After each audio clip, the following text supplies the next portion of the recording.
ప్రార్థన చేసుకుందాం. అంటే మమ్మల్ని మిక్కులుగా ప్రేమించు మా కన్న తండ్రి దేవా, మేము ధ్యానించుకునే భాగ్యాన్ని మరలా మాకు అనుగ్రహించినందుకు వందనాలు తెలియజేస్తున్నాం తండ్రి దేవా. మరి ఈ వాక్య పరిచర్లో మీరు తోడుగా ఉండండి తండ్రి. ఆత్మ సహాయాన్ని అనుగ్రహించి మమ్మల్ని బలపరిచి మీ పిల్లలైన వారికి దేవా అవసరమైన వాక్యాలను మా నోటి నుండి పలికింపజేయమని ప్రార్థిస్తున్నాం తండ్రి దేవా. మేము యోగ్యులము కాదు తండ్రి, మీ వాక్యం చెప్పడానికి ఎటువంటి అర్హత మాకు లేదు తండ్రి దేవా. పాపులమైన మమ్ములను మీరే కనికరించి దేవా కటాక్షించి దేవా మమ్మల్ని ఈ స్థితిలో మమ్మల్ని ఉంచారు తండ్రి. అందరిని బట్టి వందనాలు తెలియజేస్తున్నాను తండ్రి దేవా. కేవలం మీకు సాధనములుగా వాడబడడానికి ఆశపడుతున్నాం తండ్రి, సహాయం దయచేయండి దేవా. మమ్మల్ని మేము హెచ్చించుకోవడానికి ఏ మాట మేము మాట్లాడట్లేదు కానీ దేవా, మీ ఉనికిని మీ ఉన్నతత్వాన్ని సమాజానికి తెలియపరచడానికి మరి మేము ప్రయత్నపడుచుంటుండగా దేవా మీ సహాయ సహకారాలను దయచేయమని మిమ్మల్ని ప్రార్థిస్తున్నాం తండ్రి. మీ మాటలు తండ్రి ఉత్తమమైనవి, యథార్థమైనవి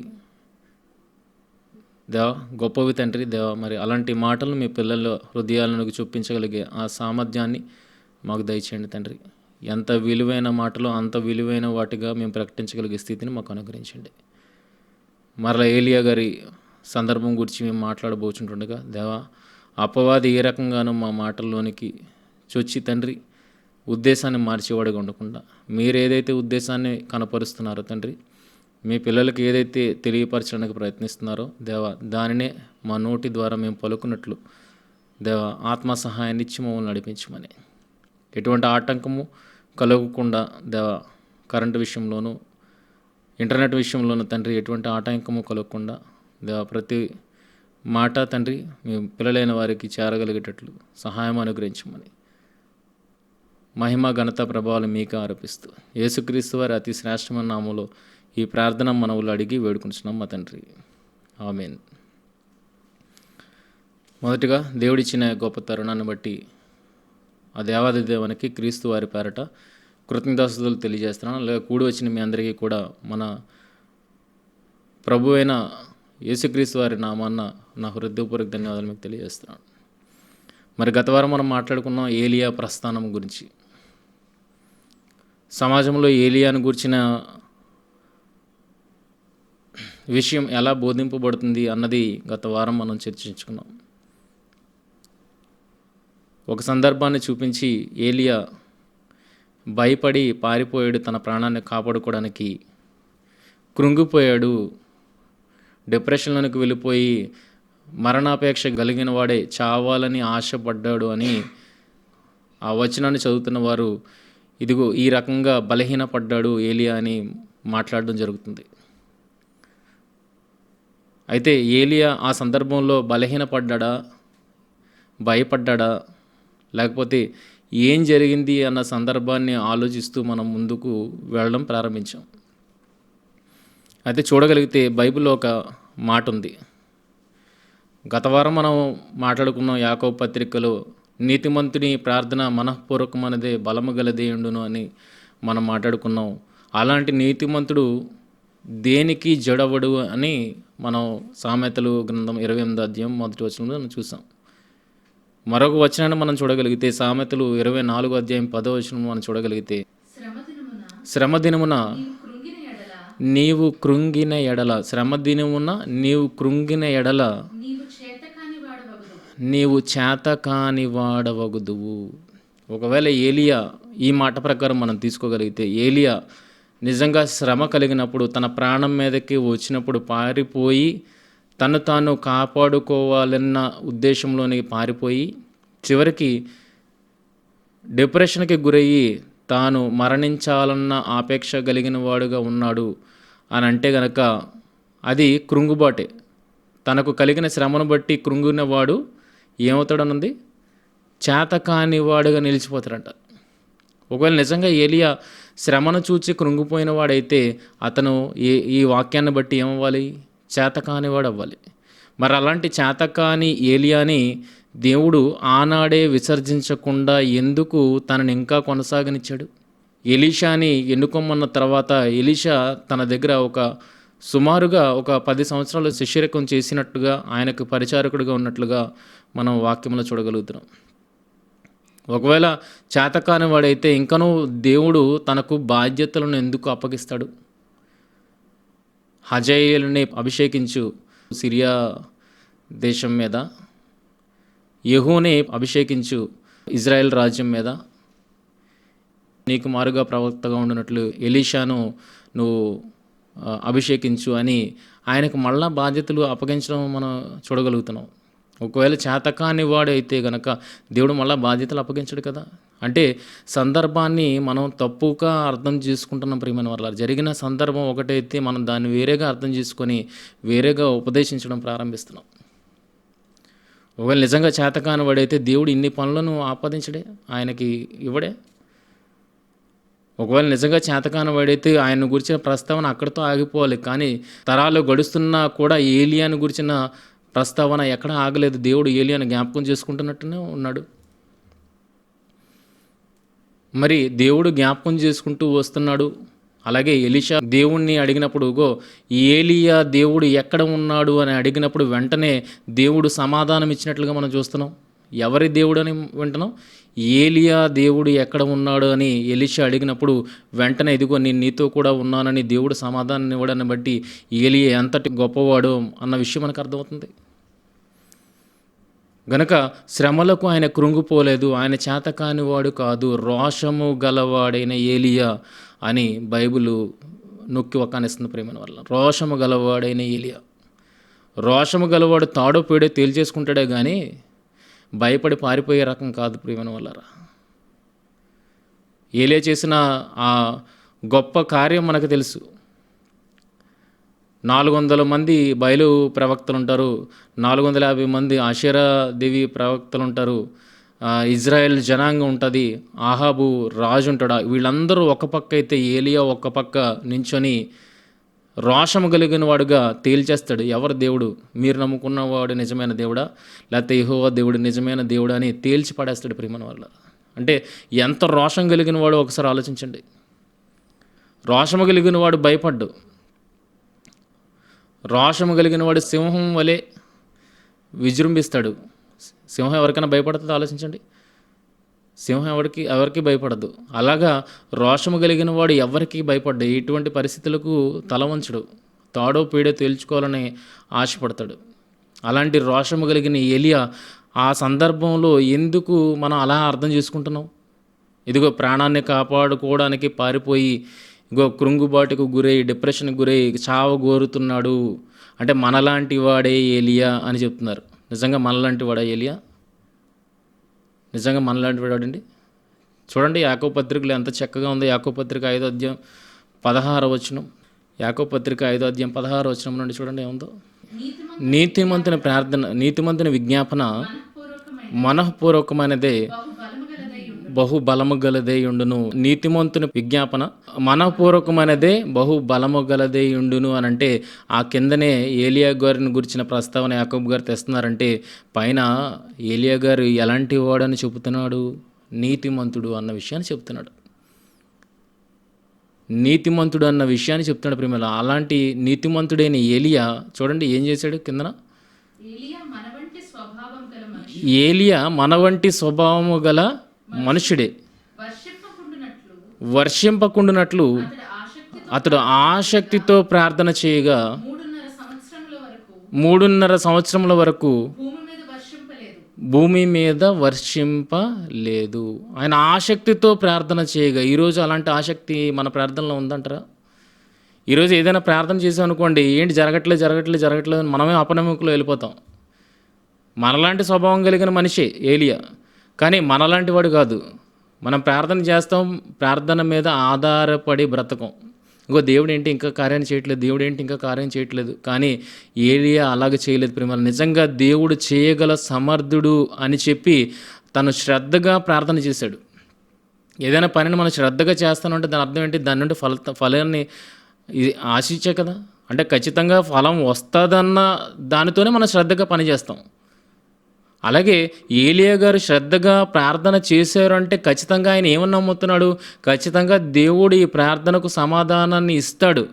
ఇచ్చేవాడే దేవుడు. ఆయన నమ్మి శ్రద్ధతో ప్రార్థన చేస్తున్నాడు. కానీ మన ప్రార్థనలన్నీ ఎలా ఉంటాయో ఆలోచించండి. ప్రార్థన చేస్తాం, జరగకపోయినప్పటికీ అపనమ్మకులకు వెళ్ళిపోతాం. మనలాంటి వాడే ఏలియా, మనలాంటి వాడే, కానీ మనలాంటి స్వభావం కలిగిన వాడే, కానీ మనలాంటి వాడు కాదు. ఆయన ప్రార్థన చూడగలిగితే శ్రద్ధతో దేవుడు ఖచ్చితముగా ఈ కార్యాన్ని జరిగిస్తాడు అన్న శ్రద్ధతోనే ఆయన ప్రార్థన చేస్తున్నాడు. ఆ ప్రార్థనకి సమాధానాన్ని దేవుడు ఇచ్చినట్లుగా మనకు కనబడుతుంది. ఏలియా ఆసక్తితో ప్రార్థన చేయగా ఏమైందంటే 3.5 సంవత్సరంలో వర్షము కురవకుండా మానేను. ఇంతకీ దేవుడు ఆపాడా, ఏలియా ఆపాడా? దేవుడు ఆపాడా, ఏలియా ఆపాడా? ఆలోచించండి. ప్రియమైన వారు ఏలియా ఎలాంటి బ్రతుకును బ్రతుకుతున్నాడో, ఏలియా ప్రస్థానం గురించి మనం మాట్లాడుకున్నాం. ఇజ్రాయేలీలకు ఎప్పుడు ప్రత్యక్షమయ్యాడు? ఇజ్రాయెల్ రాజుకి ఎప్పుడు ప్రత్యక్షమయ్యాడు ఏలియా? ఇజ్రాయెల్ అందరూ పాపములో కొట్టుమిట్టాడుతున్న ఆ కాలంలో ఏలియా దానిని సహించలేని వాడుగా ఉన్నాడు. ప్రియమైన వారలారా, ఆహాబును బట్టి, యెజెబెలును బట్టి, యెజెబెలు నియమించిన బయలు ప్రవక్తలను బట్టి ఆ దేశం అస్తవ్యస్తమైన పరిస్థితుల్లోకి వెళ్ళిపోయింది. ఇజ్రాయేల్ అందరూ పాపం చేయడం మొదలుపెట్టారు. నిజమైన యెహోవా దేవుణ్ణి విడిచిపెట్టి దేవుళ్ళు కాని బయలుదేవతలకు వాళ్ళు ఆరాధించడం మొదలుపెట్టారు. కనుక అది పాపంతో నిండినదే, అస్తవ్యస్తంగా మారిపోయింది అని అనడానికి నిదర్శనంగా మనం లాస్ట్ వీక్ చూసుకున్నాం. ఏం చూసుకున్నాం? నిదర్శనంగా ఏముంది? యెరికో పట్టణపు గోడలు నిలవబెట్టడం అనేది మనం చూస్తాం. ఆ సందర్భాన్ని బట్టి ఏమర్థమవుతుందంటే దేవుని నిబంధనను బొత్తిగా ఇజ్రాయేలీలు మీరిపోయారు. అంటే దేవుణ్ణి పూర్తిగా విసర్జించేశారు వారి జీవితంలో నుండి. అంటే దేవుణ్ణి విసర్జించారంటే ఖచ్చితంగా ప్రజలందరూ దేంట్లోకి వెళ్ళిపోతారని అర్థమవుతుంది. యెహోవా నియమించిన కట్టడల్లో మనిషి లేడు అనుకోండి, వాడు ఏం చేస్తాడు? విచ్చలవిడితనానికి అలవాటు పడతాడు. అలాగా ఇజ్రాయేలు ప్రజలందరూ పాపము చేయడానికి కారణమైన ఆహాబు తాను పాపం చేయడమే కాకుండా ఇజ్రాయేల్ ప్రజలందరూ పాపం చేసేటట్లుగా వారిని బలవంతం చేశాడు. అంటే యెహోవాను విసర్జించడం అంటే ఏంటి తెలుసా? విచ్చలవిడితనానికి అలవాటు పడ్డం. కనుక ఇజ్రాయేల్ ప్రజలందరూ ఎంత దారుణంగా చెడిపోయారంటే ఆ దారుణాన్ని చూడలేక ఏలియా సహించలేక దేవుడికి ప్రార్థన చేయడం ప్రారంభించాడు. ఇదిగో వీళ్ళలో మార్పు రావాలి, వీళ్ళల్లో ఏ రకంగానైనా మార్పు రావాలి, ప్రభువా నీ కాసి వీళ్ళందరూ తిరగాలి అన్న ఆలోచనతో ఆయన ప్రార్థన చేసేయడమంటే ప్రజలలోని మార్పును కోరుతున్నవాడుగా కనబడతాడు ఏలియా. దేవుడికి అలాంటి లక్షణం ఉందండి. నా పిల్లలు నన్ను విడిచి వెళ్ళిపోకూడదు, వాళ్ళు మారు మనసు పొంది నా పక్కకు తిరగాలన్నది దేవుని ఆకాంక్ష, ఆలోచన అయితే గనక అట్టి మనస్సును కలిగిన వాడుగా ఎవరున్నట్టుగా మనం కనబడుతున్నాం? అట్టి సమాజంలో, పాపముతో నిండిన ఆ సమాజంలో దేవుని మనస్సును కలిగిన వాడుగా ఎవరున్నారని మనం చూడగలిగితే ఏలియా ఉన్నట్లుగా కనబడుతున్నాడు. దేవుని మనసుతో సమానంగా మనసు కలిసిన వాడుగా. ఒకనాడు దావీదుని గురించి మనం విన్నాం. నా చిత్తానుసారమైన వాడు, నా ఉద్దేశములన్నీ నెరవేర్చేవాడు దావీదు అని, నా ఇష్టానుసారుడైన మనుషుడు అని ఏదైతే దావీదును గురించి విన్నామో అలాంటి స్వభావమే ఇక్కడ ఏలియా కూడా కనపరుస్తున్నట్లుగా మనం చూడగలుగుతున్నాం. అంటే దేవుడు ఎలాంటి ఉద్దేశంతో అయితే ఉన్నాడో ప్రజల పట్ల, వీళ్ళు మార్పు చెందాలి అన్న ఆలోచన దేవునికి ఎలాంటిదైతే ఉందో అలాంటి దేవుని మనస్సు కలిసిన వాడిగా ఏలియా కూడా ఉన్నట్లుగా మనకు కనబడుతుంది. వీళ్ళందరూ మార్పు చెందాలి, పాపం ఎక్కువైపోతుంది, దీని నుండి మళ్ళించాలి, ఈ పాపం నుండి వీళ్ళు వైదొలగాలంటే వీళ్ళు ఎవరి కాసి దృష్టి ఉంచాలి? యెహోవా కాసి దృష్టి ఉంచాలి అని చెప్పి వీరు మారు మనస్సు కోరుతూ ఏలియా తన అడుగును ముందుకు వేసాడు. ప్రియమైన వారలారా, తన అడుగును ముందుకు వేసాడు. ఇప్పుడు చూడండి, మొదటి రాజుల గ్రంథము 17వ అధ్యాయము, మొదటి రాజుల గ్రంథం 17వ అధ్యాయం చూడండి, మొదటి వచనం నుండి. అంతట గిలాదు కాపురస్తుల సంబంధియును తిష్బీయుడైన ఏలియా ఆహాబునద్దకు వచ్చి, ఎవని సన్నిధిని నేను నిలువబడి ఉన్నానో ఇశ్రాయేలు దేవుడైన ఆ యెహోవా జీవము తోడు. అంటే ఎవరి సన్నిధికి వచ్చి, ఎవరి సన్నిధిలో నించున్నానని చెప్తున్నాడు? ఆహాబు సన్నిధికి వచ్చి, ఆహాబు రాజు, ఇజ్రాయేలు జనాంగాన్ని ఏలుతున్న రాజు సన్నిధికి వచ్చి నేను ఎవరి సన్నిధిలో ఉన్నానని చెప్తున్నాడు? నేను నీ సన్నిధిలో కాదు, నేను ఉన్నది ఎవరి సన్నిధిలో నిలువబడనా ఉన్నాడన్నాడు? ఎవని సన్నిధిని నేను నిలువబడి ఉన్నానో ఇజ్రాయేలు దేవుడైన ఆ యెహోవా జీవము తోడు నా మాట ప్రకారము గాక.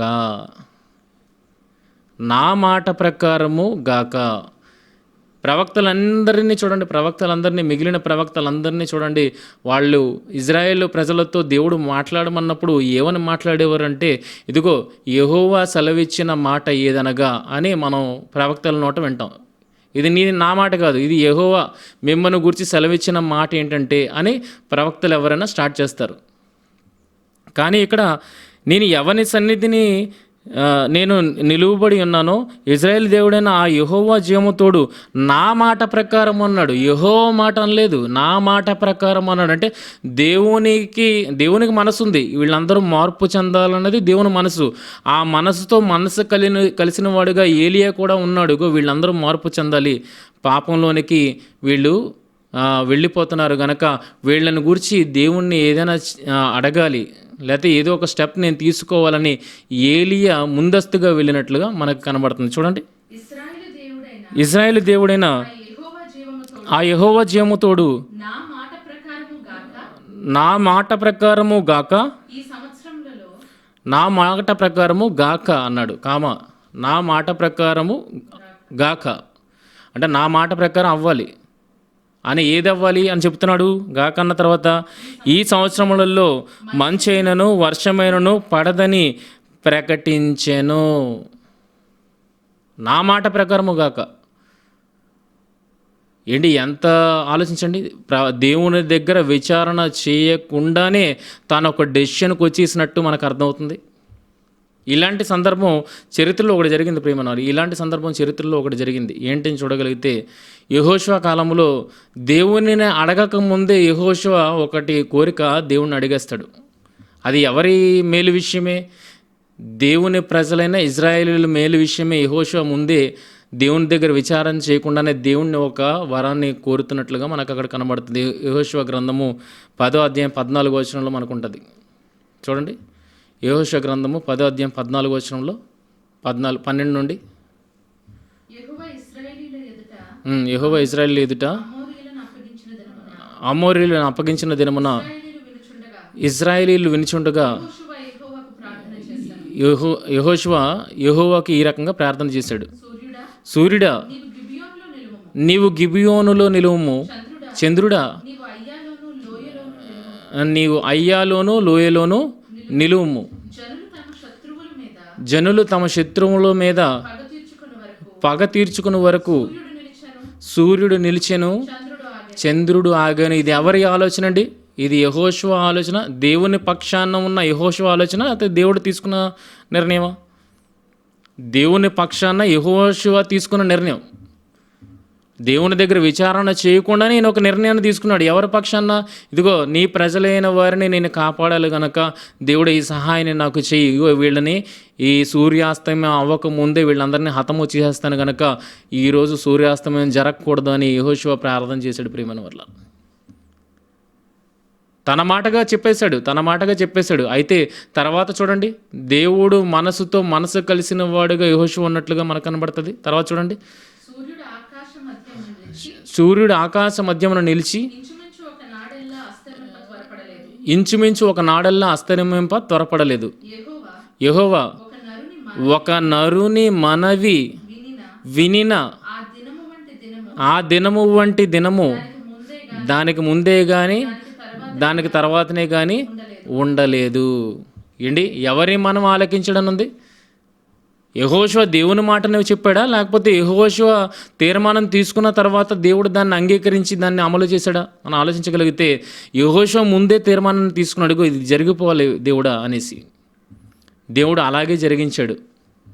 అలాగే ఇక్కడ ఏలియా సందర్భంలో కూడా చూడగలిగితే ఏలియా ముందే నిర్ణయం తీసుకున్నాడు. ఆ నిర్ణయాన్ని దేవుడు తర్వాత బలపరిచినట్లుగా మనకు కనబడుతుంది. అందుకే యాకోబు పత్రికలో మనం చూడగలుగుతున్నాం. ఆయన ఆసక్తితో ప్రార్థన చేయగా అని అన్నాడు. ఆయన ఆసక్తితో ప్రార్థన చేయగా వర్షము 3.5 సంవత్సరంలో పడకుండుట మానెను అని. అది దేవుని నిర్ణయం కాదు, ముందుగానే ఏలియా నిర్ణయం తీసేసుకున్నాడు. వీళ్ళు మార్పు చెందాలంటే ఖచ్చితంగా వీళ్ళు ఏమవ్వాలి, ఆహారము లేని వారుగా అవ్వాలి, అప్పుడు దేవుని కాసి తిరుగుతారు అన్న ఆలోచన వచ్చేసింది. ఇదంటే ధర్మశాస్త్రాన్ని చదువుతున్న వాడుగా ఏలియా కనబడుతున్నాడు. ధర్మశాస్త్రంలో మోషే గారి ధర్మశాస్త్రంలో ఏమున్నది, ఇదిగో మీరు దేవునికి అనుకూలంగా ఉంటే, ఆయన ఆజ్ఞలు గైకుంటే గనక మీకు ఎటువంటిది రాదు. మొదట ఏది ఉండదు, క్షామం ఉండదు అన్నాడు, తర్వాత ఖడ్గం ఉండదు అన్నాడు, లాస్ట్లో తెగులు ఉండదు అన్నాడు. ఇవన్నీ మనకు తెలుసు కదండి, గత వారాల్లో మనం మాట్లాడుకున్నవి. ధర్మశాస్త్ర ప్రకారం ఆజ్ఞలకు నించుంటే ఇవేమీ రావు. ధర్మశాస్త్ర ప్రకారం మీరు వాటిని గైకొనకపోతే మీ మీదకి మొట్టమొదటి వచ్చేది ఏంటి, క్షామం అనేది వస్తుంది. ఇవన్నీ ఎందుకు వస్తున్నాయి, దేవుని పక్కకు ఈ జనాంగం తిరగడానికి దేవుడు చేస్తున్న పనులుగా మనకి అక్కడ కనబడుతుంది. అయితే ధర్మశాస్త్రాన్ని బాగా పఠించిన వాడుగా ఏలియా మనకి ఇక్కడ కనబడుతున్నాడు. ఇజ్రాయేలీలు దేవునికి వ్యతిరేకంగా ఉన్నారు కనుక, అయితే వీళ్ళు మొదటగా ఏ స్టేజ్లోనికి వెళ్ళాలి, క్షామం అనే స్టేజ్లోనికి వెళ్ళాలి కనుక ఏలియా శ్రద్ధగా ప్రార్థన చేసాడు. ఇజ్రాయేల్ అందరూ తప్పిపోతున్నారు, యెహోవా కట్టడలను మీరిపోతున్నారు, యెహోవాను పూర్తిగా విసర్జించారు, వీళ్ళని మార్పు చెందించాలి అన్న ఆలోచన ఏలియాకి వచ్చింది. వెంటనే రాజు దగ్గరికి వెళ్ళి ప్రకటన చేశాడు, ప్రియమైన వాళ్ళరా, ఇదిగో నా మాట ప్రకారము గాక. మిగిలిన ప్రవక్తలందరూ యెహోవా సెలవిచ్చిన మాటను ప్రకటిస్తారేమో, కానీ ఏలియా తన మాటగా దీనిని ప్రకటన చేశాడు, దేవుణ్ణి వేడుకున్నాడు, దేవుడు కూడా దీనికి అంగీకరించినట్లుగా మనకి సమాధానం వస్తుంది. ఏలియా ఇలా మాట్లాడేసిన తర్వాత వర్షం పడడం మానేస్తుంది. ప్రియమైన వాళ్ళరా, చూడగలిగితే కిందకి చదవగలిగితే, ఈ సంవత్సరములలో మంచైనను వర్షమైనను పడదని ప్రకటించను. పిమ్మట యెహోవాకు అతనికి ప్రత్యక్షమై, నీవు ఇచ్చట నుండి తూర్పు వైపునకు పోయి యోర్దానుకు ఎదురుగానున్న కేరీతు వాగు దగ్గర దాగియుండుము. ఇక్కడ ఒక విషయాన్ని మనం ఆలోచన చేయాలి, ప్రియమైన వాళ్ళరా. ఇజ్రాయెల్ ప్రాంతంలో క్షామం రావాలని ఏలియా కోరుకున్నాడు. అంటే వర్షం పడకపోతే దాని అర్థం ఏంటండి, క్షామం, పంట పండదు, నీళ్లు ఉండవు. అంటే అలాంటి పరిస్థితుల మధ్యన ఎవరున్నారు, అదే ఇజ్రాయేలీలు ఆ క్షామాన్ని అనుభవిస్తున్నప్పుడు వారు అనుభవిస్తున్న ఆ క్షామంలో కూడా ఎవరు కూడా ఉంటారని ఆలోచించండి, ఏలియా కూడా ఉంటాడు. అంటే ఏలియా నిజంగా భయపడేవాడైతే ఈ క్షామం కలగాలని కోరుకునేవాడా, తన ప్రాణాన్ని కాపాడుకోవాలని ఆలోచిస్తాడు కదా. ఇప్పుడు ఇజ్రాయేల్ ప్రజల మీదకి క్షామం వస్తే ఎవరి మీదకి ఆటోమేటిక్గా వచ్చినట్టు, దేవుడు తర్వాత మార్గాన్ని చూపించాడు, కానీ మార్గాన్ని చూపిస్తాడా లేదా అన్నది ఏలియా ఆలోచించలేదు. మొట్టమొదటిగా వీళ్ళు మార్పుని కోరుకున్నవాడుగా ఏలియా కనబడుతున్నాడు కనుక క్షామం వచ్చేయాలని అనుకున్నాడు, క్షామం వీళ్ళ మీదకి రావాలి అని అనుకున్నాడు. అదే క్షామంలో ఎవరుంటారండి, ఏలియా ఉండడా,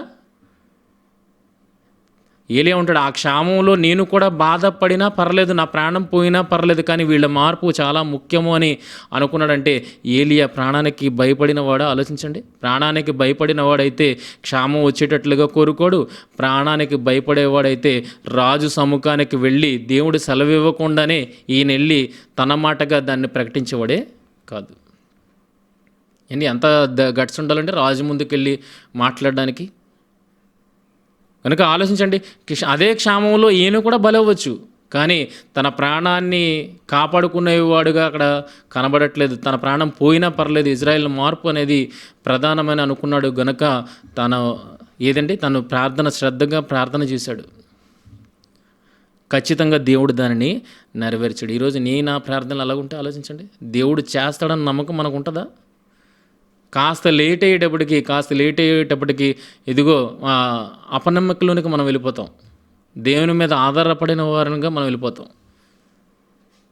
మనకి ఏలియాకి ఎంత పోలిక ఉందండి, మనిషిగా మనలాంటి వాడే, కానీ స్వభావం విషయంలోకి వస్తే దేవునితో సమానమైన మనస్సు కలిగిన వాడు ఏలియా. ఈరోజు అలాంటి మనసు మనకుందా? శ్రద్ధతో మనం ప్రార్థన చేయగలుగుతున్నామా? జరగకపోతే మళ్ళీ ఇంకా ప్రార్థన చేయాలి. ఖచ్చితంగా దేవుడు చేయగల సమర్థుడు, నీ పట్ల ఖచ్చితంగా దాన్ని నెరవేరుస్తాడు అన్నప్పుడు అది దేవుని చిత్తానుసారమైనది అయితే ఖచ్చితంగా దేవుడు నెరవేర్చి తీరుతాడు. అయితే నీ ప్రార్థన అనేది నువ్వు మానుకోకూడదు. ఏలియా గారి విషయంలో అదే శ్రద్ధగా ఆసక్తితో ఆయన ప్రార్థన చేయగా 3.5 సంవత్సరంలో వర్షము కురవకుండా మానెను. దేవుడు చేస్తాడని శ్రద్ధ కలిగి చేశాడు. ఆ ప్రార్థన దేవుడు అంగీకరించాడు, తన మనవని ఆలకించాడు. అదే ఇక్కడ మనం చూడగలుగుతున్నాం. అయితే నిజంగా ఏలియా తన ప్రాణం గూర్చి భయపడిన వాడైతే గనక ఈ క్షామం వచ్చేటట్లుగా ఆయన కోరుకోడు. రెండోది, ఈ వర్షము కురవదు అన్న మాటను రాజు దగ్గరికి వెళ్ళి ప్రకటించేవాడే కాదు, నిజంగా ప్రాణానికి భయపడేవాడైతే. కానీ ఏలియా ప్రాణానికి భయపడేవాడు కాదు ప్రియమైన వాళ్ళారా. రోషము కలిగిన వాడని ముందే చెప్పుకున్నాం. రోషము కలిగిన వాడు తాడో పీడో తెలుసుకుంటాడు. నేను పోయినా పర్లేదు, రైట్ అనేది ఖచ్చితంగా చెప్పి తీరాలి, వాళ్లను దేవుని పక్కకు మళ్ళించాలన్నదే ఆయన ఆలోచన. ఆ ఆలోచన మేరకే ఏమైందండి, అలా చెప్పేసి వెళ్ళిపోయిన తర్వాత ఎవరు దాగి ఉండమంటున్నారో ఆలోచించండి. పిమ్మట యెహోవా వాక్కు అతనికి ప్రత్యక్షమే, నీవు ఆ చెట్టు నుండి ఈ చెట్టు నుండి తూర్పు వైపునకు పోయి యోర్దానుకు ఎదురుగానున్న కెరీతు వాగు దగ్గర దాగియుండుమని ఎవరు చెప్తున్నారండి? దేవుడు చెప్తున్నాడు. దాగియుండుమని దేవుడు చెప్తున్నాడు. కానీ అంతకుముందు ఏలియాకి దాగి ఉండాలన్న ఆలోచన కూడా లేదు. ధైర్యంగా రాజుని ఎదుర్కొనడానికి వెళ్ళాడు. రాజుని ఎదుర్కొనడానికి వెళ్ళిన తర్వాత అక్కడి నుండి వచ్చేసిన తన ప్రాణాన్ని కాపాడుకోవాలన్న ఆలోచన అక్కడ ఏలియాకి లేదు. కానీ ఎవరు సలహా ఇచ్చారు? దేవుడే సలహా ఇచ్చినట్లుగా మనకు కనబడుతుంది. కెరీతు వాగు దగ్గర దాగియుండుము, ఆ వాగు నీరు నువ్వు త్రాగుచు, ఆ చెట్టుకి నీకు ఆహారం తెచ్చుటకు నేను కాకులం నాకు ఆజ్ఞాపించుతానని అతనికి తెలియజేయగా. ఏంటి ఆహారము దేవుడు దయచేస్తాడా లేదా అన్నది ఏలియా ఆలోచించలేదు. తర్వాత నా పరిస్థితి ఏంటి అనేది ఏలియా ఆలోచించలేదు. కానీ ఎవరు ఆలోచించుకున్నారు? ఎవరు కలుగు చేసుకుని ఎవరు ఆలోచించారు? ఇదిగో నా మనస్సుకు దగ్గరగా ఏలియా మనస్సు నుంచాడు గనక ఇగో ఇలాంటి ఏలియాను నేను కాపాడుకోవాలని దేవుడు ఆలోచన చేసిన ప్రణాళిక అది. దేవుడే నడిపించాడు, నీళ్ల దగ్గరికి దేవుడే నడిపించాడు, ఆహారాన్ని కూడా ఆయనే ఇస్తున్నాడు, ఆయనే దాగి ఉండము అన్నాడు. అంటే ఎంత భద్రతనిస్తున్నాడో చూడండి. తన వారికి దేవుడిచ్చే భద్రత ప్రియమైన వాళ్ళారు అది. మరి నీకు నాకు అలాంటి భద్రత రావాలంటే దేవుని మనస్సుతో కలిసిన మనస్సు కలిగిన వారముగా మనము ఉండాలి ప్రియమైన వాళ్ళారు. అప్పుడు ఇలాంటి భద్రతలోనికి మనం వచ్చేస్తాం. మన కోసం ఆలోచించాల్సిన అవసరం లేదు. యేసుక్రీస్తు వారు కూడా అదే మాట అంటారు కదా, ఇదిగో మొదట నా రాజ్యమును నీతిని వెదకండి. మొదట దేనిని వెతికితే ఆటోమేటిక్గా అది వచ్చేస్తుంది. నువ్వు దానికోసం ఆలోచించే అవసరం లేదు. నాకేమున్నది, నాకేమీ లేదు, కట్టుకోవడానికి బట్ట లేదు, తినడానికి తిండి లేదు, అది నువ్వు ఆలోచించాల్సిన అవసరత లేదు. యేసుక్రీస్తు వారి మాటలు మనం నమ్మగలిగితే సేమ్ ఇదే పరిస్థితి ఇక్కడ భక్తుల జీవితాల్లో కూడా జరుగుతున్నట్లు మనం చూడగలుగుతున్నాం. ఆయన మొదట దేన్ని వెతుకుతున్నాడు? యెహోవాను వెతుకుతున్నాడు. ఇజ్రాయెల్లో యెహోవా కనబడట్లేదు, యెహోవాను విసర్జించిన వారుగా కనబడుతున్నారు. వీళ్ళని ఏ రకంగానైనా వీళ్ళను దేవుని రాజ్యం కాసి తిప్పాలి అన్న ఆలోచన ఏలియాది గనక, ఏలియా దేవుని రాజ్యం పట్ల ఆలోచన కలిగి ఉన్నాడు గనక, ఆయన నీతి కోసం ఆలోచన కలిగి ఉన్నాడు గనక ఆయన గురించి ఎవరు ఆలోచించడం ప్రారంభించారు? దేవుడు ఆలోచించడం ప్రారంభించాడు ప్రియమైన వాళ్ళారు. అంటే ఏలి ఎంత చక్కగా ఎంత దగ్గరగా దేవునితో నడుస్తున్నాడు అన్న విషయం మనకి ఇక్కడ అర్థమవుతుంది. అందుకే ఆయనకు దేవుడే కాపుదలను అనుగ్రహిస్తున్నాడు, దేవుడే ఆహారాన్ని ఇస్తున్నాడు, దేవుడే నీటిని కూడా ఇస్తున్నాడు. చూడగలిగితే తర్వాత అతడు పోయి యెహోవా సెలవు చొప్పున యోర్దానుకు ఎదురుగానున్న కెరీతు వాగు దగ్గర నివాసము చేసెను. అక్కడ కాకోలములు ఉదయమందు రొట్టెను మాంసమును అస్తమయమందు రొట్టెను మాంసమును అతని యొద్దకు తీసుకొని చుండెను. అతడు వాగునీరు త్రాగుచు వచ్చెను. కొంతకాలమైన తర్వాత దేశంలో వర్షము లేక ఆ నీరు ఎండిపోయినంటే ఏలియా చెప్పిన ప్రకారం జరుగుతుందా లేదా? ఏలియా చెప్పిన రాజు దగ్గర ప్రకటించిన ప్రకారము జరుగుతున్నట్లుగా మనం చూస్తున్నాం ప్రియమైన వాళ్ళ, జరుగుతున్నట్లుగా మనం చూస్తున్నాం. చూడండి ఏలియా ఎంత గొప్పవాడో మనం ఇక్కడ అర్థం చేసుకోవచ్చు ప్రియమైన వాళ్ళ. యెహోషువ కోసం మనం విన్నాం. యెహోషువ కోసం ఏమన్నాం? అటువంటి నరుని మనవి ఆలకించిన అటువంటి స్థితి అంతకు ముందైనా లేదు, అంతకు తరువాతైనా లేదు అని అక్కడ గ్రంథకర్త మాట్లాడుతున్నాడు. తర్వాత మనం చూడగలిగితే మళ్ళా మనలాంటి స్వభావం కలిగిన మనుషుడిగా ఉన్నాడు ఏలియా. ఆ ఏలియా ప్రార్థింపగా ఆయన మనవిని దేవుడు ఆలకించినట్లుగా మనం చూడగలుగుతున్నాం ప్రియమైన వాళ్ళ. ఈరోజు అంతటి శ్రద్ధ మనకున్నదా? అంతటి బలం మనకుందా? నీతిమంతుని విజ్ఞాపన మనఃపూర్వకమైనదే బలము గలదే ఉండును అన్నప్పుడు ఈరోజు అంతటి బలం మన ప్రార్థనలో ఉందా జరిగించేది? ప్రార్థన ఖచ్చితంగా దేవుడు నెరవేరుస్తాడు అన్న బలంతో మనం ప్రార్థన చేయగలుగుతున్నావా? ఏలియా అలా ప్రార్థన చేశాడు. దేవుని దగ్గర విచారణ చేయకముందే ప్రార్థన చేశాడు. యెహోషువ దేవుని దగ్గర విచారణ చేయకముందే ఇది ఆజ్ఞాపన చేశాడు, ఇదిగో ఇది జరుగుగాక అని. దేవుడు ఖచ్చితంగా దాన్ని నెరవేర్చాడు. ఇక్కడ ఏలియా కూడా ముందే నిర్ణయం తీసేసుకున్నాడు. నిర్ణయం తీసుకున్న తర్వాత దేవునికి చెప్పాడు. ఆ నిర్ణయానికి దేవుడు కట్టుబడి ఉన్నట్లుగా మనకి అర్థమవుతుంది. ఖచ్చితంగా 3.5 సంవత్సరాలు భూమి మీద వర్షం పడకుండానట్లు చేశాడు ఏలియా. ఆలోచించండి కనుక ఎంత గొప్పవాడో ఒకసారి ఆలోచించండి. ప్రార్థనాపరుడు ప్రేమల ఏలియా ప్రార్థనాపరుడు. లాస్ట్ వీక్ మనం మాట్లాడుకున్నాం. అతను చేసిన ఏ ప్రార్థన ఒట్టిగా పోలేదు. ఆయన చేసిన ఏ ప్రార్థన ఒట్టిగా పోలేదు. ఆయన చేసిన ప్రార్థన వల్ల ఆకాశం వర్షింపకుండా మానేసింది. ఆయన చేసిన ప్రార్థన వల్ల విధవరాలి కుమారుడు ఏవాడండి చావు నుండి బయటపడ్డాడు. మరలా ఆయన చేసిన ప్రార్థన వల్ల ఆకాశం మరలా వర్షించింది. మరి ఆయన ప్రార్థన నుండి ప్రతిదానికి సమాధానాన్ని పొందుకుంటున్నప్పుడు ఇక్కడ చేస్తున్న ప్రార్థనకు సమాధానము దొరకలేదని ఈరోజు చాలామంది మాట్లాడుతున్నారు. నిజంగా సమాధానం దొరకలేదంటారా? అంతటి ప్రార్థనాపరుడు, ఆ ప్రార్థనాపరుడు, ప్రార్థనా శక్తి కలిగిన ఆ ఏలియా ప్రార్థనకు సమాధానం దొరకలేదంటారా? దానికి కూడా దేవుడు సమాధానాన్ని ఇచ్చాడు ప్రేమను వల్ల. ఇదిగో నా పితరుల కంటే నేను ఎక్కువైన వాడను కాను, ఇదిగో నా ప్రాణమును నువ్వు తీసుకొనుము అన్న మాటకు దేవుడు సమాధానాన్ని ఇచ్చాడా లేదా అనేది నెక్స్ట్ వారాల్లో మనం దాని గురించి మాట్లాడుకుందాం ప్రేమ వాళ్ళ. ఇక్కడ మనం చూడగలిగితే ఏలియా ఎంతటి బలవంతుడు, ప్రార్థన పట్ల ఎంతటి శ్రద్ధ కలిగిన వాడు. అలా శ్రద్ధ కలిగిన వాడుగా దేవుడు తన మనవిని ఆలకించినట్లుగా మనకు అక్కడ కనబడుతుంది ప్రేమ వాళ్ళరా. అంతటి గొప్పవాడైన ఏలియా నిజంగా చతికిల పడతాడా? అంతటి రోషం కలిగిన వాడైన ఏలియా నిజంగా బలహీన పడతాడా అన్న విషయాలను వచ్చే వారాలలో మనం తెలుసుకోవడానికి ప్రయత్నం చేద్దాం ప్రియమైన వాళ్ళారా. ముగించుకుందాం. మమ్మల్ని మిక్కిలిగా ప్రేమించు మా కన్న తండ్రి దేవా, ఇంకొన తండ్రి భక్తుల జీవితాల్లో ఉన్న గొప్పతనాన్ని మేము తెలుసుకోవడానికి ప్రయత్నం చేస్తున్నట్టుగా సహాయం దయచేయండి దేవా. ఎంత గొప్పగా రోషముగా బ్రతికారు దేవా, మీతో మనసు కలిసిన వారుగా ఎంత దగ్గరగా మీకు బ్రతికారు అన్న విషయం మాకు ఈ వాక్య భాగాలను బట్టి అర్థమవుతుంది తండ్రి దేవా. నిజంగా అంతటి ప్రార్థనా శక్తి ఈరోజు మా జీవితాలలో మేము కనపరచలేకపోతున్నాం తండ్రి, మమ్మల్ని క్షమించండి. ఖచ్చితంగా నెరవేర్చగలవారు మీరు అని మేము నమ్మి మీకు ప్రార్థన చేసేవారముగా ఉండాలి తండ్రి దేవా. కానీ ఇంకనూ అపనమ్మిక ఎక్కడో మా జీవితాల్లో ఉండిపోయింది తండ్రి.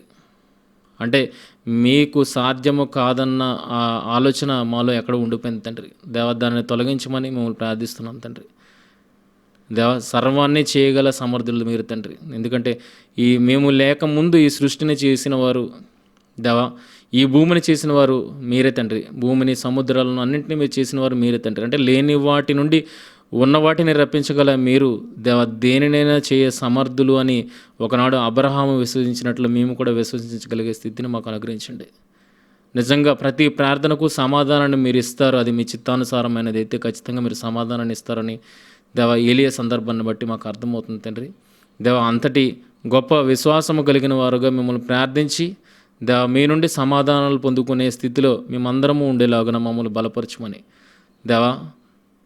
మా మహిమను మేము కోరుకోవట్లేదు కానీ దేవా మీకే మహిమను ఆపాదిస్తూ మహిమ ఘనత ప్రభావాలు మీకే చెల్లిస్తూ దేవా, మరి వచ్చే వారంలో మరి దీని గురించి మాట్లాడడానికి ఆలోచన చేస్తుండగా తండ్రి పరిపూర్ణమైన జ్ఞానాన్ని మాకు మీ ఆత్మ సహాయం ద్వారా మాకు నేర్పించమని మిమ్మల్ని ప్రార్థిస్తూ ప్రాధేయపడుతూ మరొకసారి తండ్రి దేవా సర్వమహిమలు సర్వఘనతలు మీకే ఆరోపిస్తూ యేసుక్రీస్తు వారి అతి శ్రేష్టమైన నామంలో ఈ ప్రార్థన మనవులు అడిగి వేడుకుంటున్నాం మా తండ్రి.